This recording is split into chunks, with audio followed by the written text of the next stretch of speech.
Shalom, shalom, everyone. Good vibes. Just taking this time right now, show a little bit of Abba's majesty, and thanking him for growth of trees. It's a pretty wide trunk, giving me plenty of shade. What I'm coming to everyone about today is the we have a discrepancy right now, and that is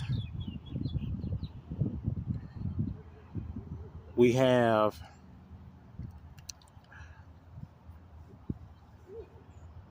what's it called? We got to get Sodom and Egypt out of aka Babylon, out of us, and that's a pretty tough ordeal. And I think a lot of us don't realize how deep that is. But we can start by titles and names. Now, in Isaiah 2:16 and 17, Baba states plainly to call him, he wants to be called Ishi and no longer be called Lord or Baal. In Exodus 23:13, it says, don't let the names of these come out your mouth.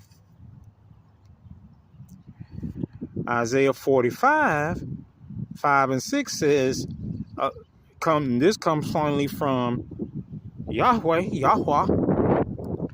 that there is no God and there is no other. That's actually through a lot of the throughout a lot of the prophets when Haya speaks to them. A good substitute for that, we're supposed to be calling them Haya or Eya per Exodus 3:14. And this is really deep. This is really thick, y'all, because we're not even supposed to be, according to Exodus chapter 34, we're not supposed to even indulge in people. That means the energy, the food, sacrifices, because it would cause us to follow those very deities that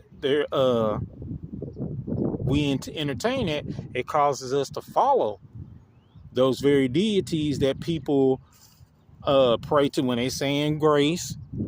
They saying it to God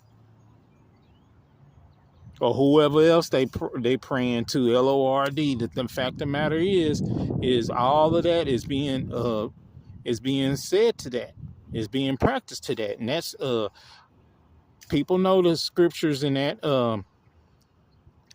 1 Corinthians 8 and 7. It goes in 7 is particular, but the chapter 8, it talks about not eating foods that have been sacrificed or prayed to the Father. That's not just on holidays. That's when they giving grace. If they start with Father Yah, then you good. If they ain't starting with Yah, it's a problem. He even goes on to say about the marketplace. Watch out when you're going to go shop.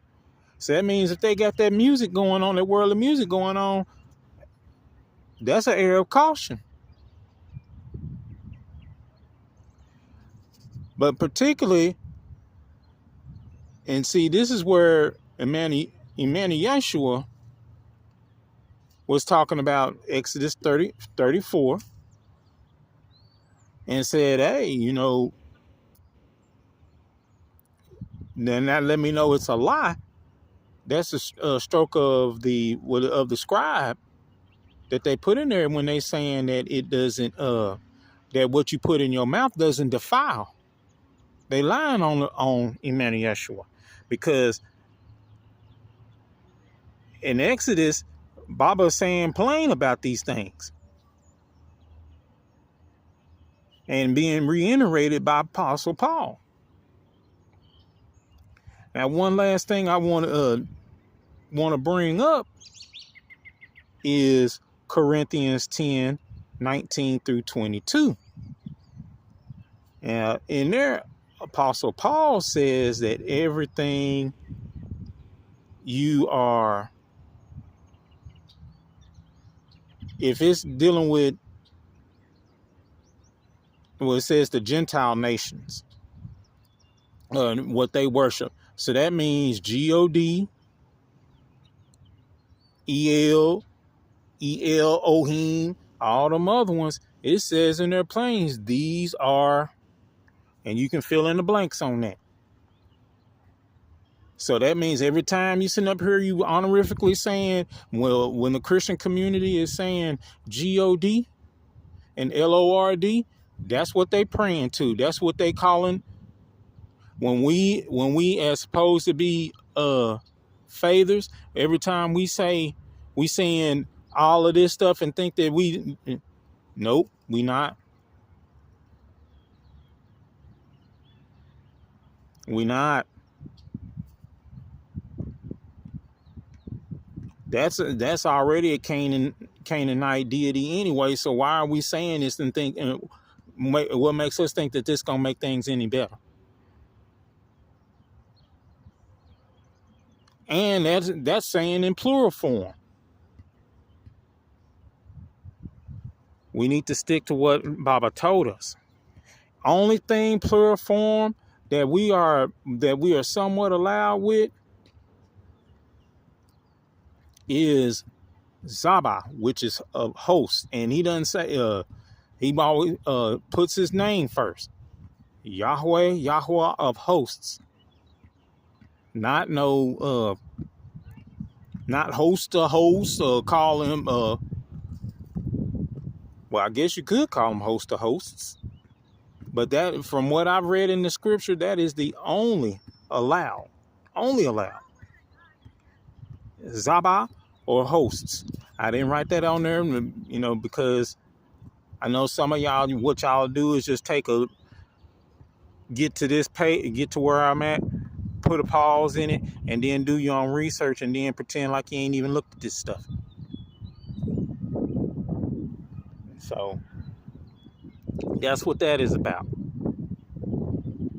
Go look it up. But Zaba, if you look in there, Zaba or host is the only plural form of anything that Baba accepts.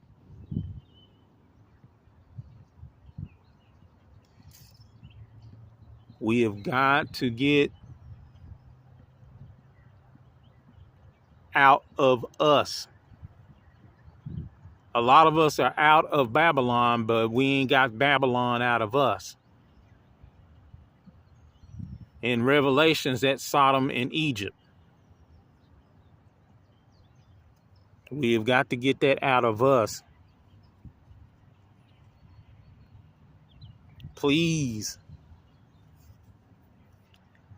And I know a lot of y'all have y'all little angst against me for whatever reason that really don't even have nothing to do with y'all. That comparison that ain't it. Or trying to anyway. But at any rate, please, y'all, we've got to get the names out of. Even Baba even says it plain in 17. He's gonna get the names of all these out of our mouths. We done already got the name in our mouths. So let's go on and work on these titles and GODs from verse 17. We got a wise man of Yahweh said to me, you got to come all the way out. And I see what he's saying now. I'm trying to hold on to folks that, that worships these things and whatnot. And because they're my mother and my mother and my dad. But not realizing Emmanuel Yeshua said My own mama, if she ain't into the Father, Son, Spirit, and them laws, that ain't my mama. So as painful as that is, I got to take up my cross or my tree and follow. If I'm serious about him, I got to pick it up and follow him. Let the dead bury the dead, or let the dead deal with the dead. So, y'all, we got to take this in consideration. If I'm starting, if you feel like I'm trying to start a new kind of faith or whatnot, oh well, everything here is scripturally based, and said by the utmost high. So thank y'all for taking the time to look at this. May Yahweh usher you and keep you, and make his face, and make Aya's face shine upon you.